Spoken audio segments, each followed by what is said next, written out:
la Coupe d'Afrique des Nations, les éliminatoires de la Coupe du Monde 2026. Mais excusez-moi un peu.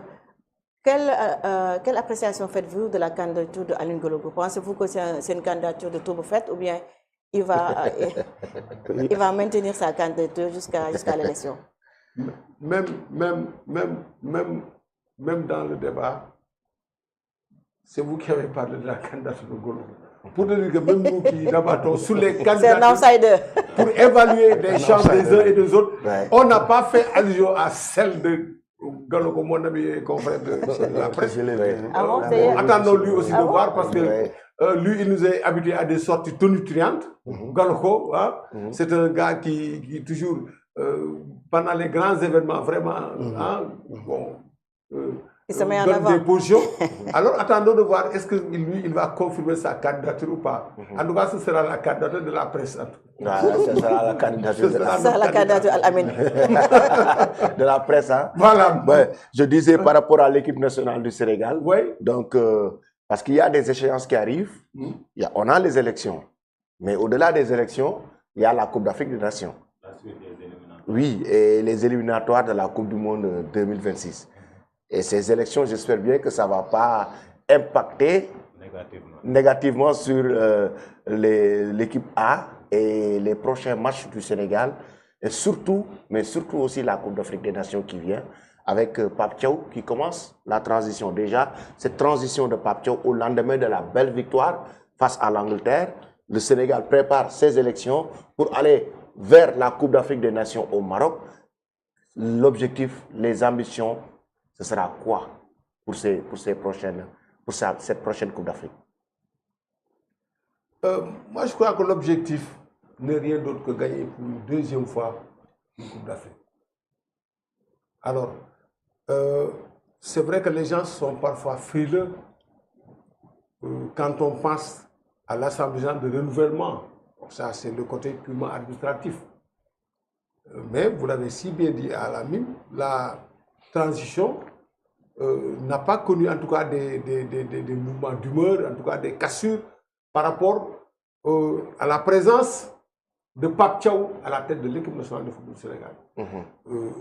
Heureusement pour Pape Thiaw, quand même, les résultats enregistrés sont très encourageants. Donc pour le moment, et moi je crois que le poste d'entraîneur est très stratégique et très sensible même. Oui. Vous avez vu? Alors, si aujourd'hui nous tendons vers la prochaine Assemblée générale de la Fédération, moi je crois que quelle que soit la prochaine configuration de cette Assemblée générale, je ne pense pas que ça puisse impacter sur la préparation de l'équipe nationale de football du Sénégal. Parce que la Fédération est là pour mettre les moyens et ensuite organiser en tout cas les conditions dans lesquelles l'équipe doit jouer. Et ça, je vous assure que même nous, avec les moyens, on peut arriver à ce niveau. Et surtout qu'il y a des hommes d'expérience qui ont déjà plusieurs fois voyagé, qui ont participé à toutes les campagnes. Sur ce côté-là, je ne me pose pas de problème. Donc, restons très, très optimistes par rapport à cette prochaine Coupe d'Afrique des Nations. Pour le moment, Pape Thiaw est en train de bien travailler, de bien gérer le groupe au vu des résultats enregistrés et surtout les résultats obtenus contre l'Angleterre en match amical. Et je disais à quelqu'un, ce qui me fait surtout plaisir, quand nous perdions contre l'Angleterre, c'était sans Sadio Mané. Et cette fois-ci, nous avons gagné sans Sadio Mané. Oui. Et ça, c'est extrêmement important pour la suite des compétitions. Ça veut dire beaucoup de choses. Le fait de gagner sans Sadio Mané. Monsieur Amadou, c'est la même question par rapport aux échéances, la Coupe d'Afrique, les éliminatoires de la Coupe du Monde et tout. Voilà, comme on disait tout à l'heure, la continuité. Je crois que la succession de Aliou Cissé par Pape Thiaw est aussi une continuité parce que Pape Thiaw a été longtemps à côté de Aliou Cissé, il l'a côtoyé, il l'a accompagné. Donc c'est la continuité, Aliou n'est plus là, mais Pape Thiaw il est là, c'est Pape Thiaw qui dirige maintenant et qui a une mainmise au niveau de l'équipe. Et ça se prouve par ses choix et par ses performances réalisées.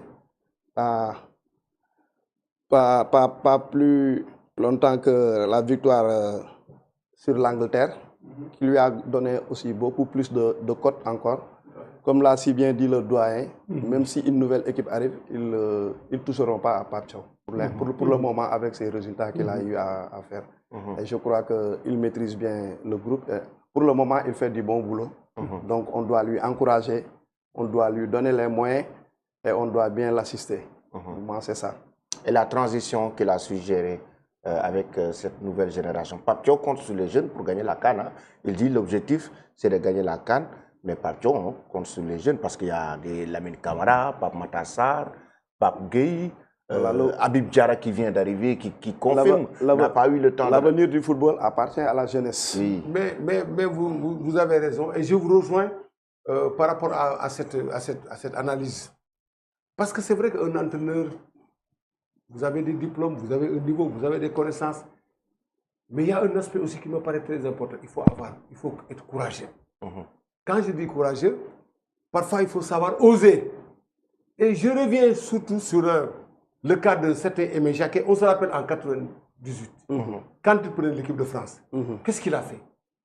Des anciens comme David Ginola, Eric Cantona, personne n'osait les toucher. Il les a mis de côté. Il a travaillé avec les Trezeguet, les Chirane, etc., etc. Voilà cette génération qui a gagné la Coupe du Monde. Donc, Pape Thiaw, lui aussi, il sait que nous avons une génération qui était là depuis presque 10 ans, qui nous a donné des résultats. Mais il y a des jeunes qui sont en train de frapper à la porte de l'équipe nationale. Il faudrait leur donner la chance. Il faut leur donner la chance. Le cas d'Elimandia et d'autres sont là. Donc, moi, je crois que, comme l'a dit M. Diaye, je suis en phase avec lui. Il faut savoir ouvrir les portes de l'équipe nationale à cette jeune génération. Ils ont envie de prouver. Ils ont envie de prouver.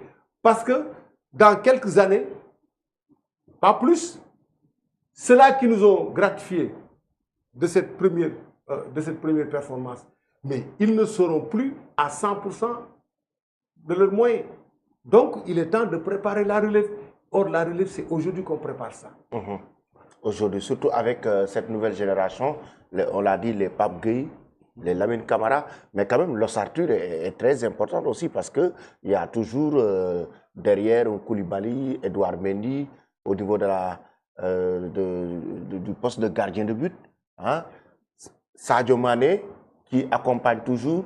Il y a un de nos doyens qui a dit sur ce plateau que Sadio Mané, Pape Thiaw doit le ménager maintenant. Désormais, il ne doit plus jouer 92 minutes avec l'équipe nationale du Sénégal.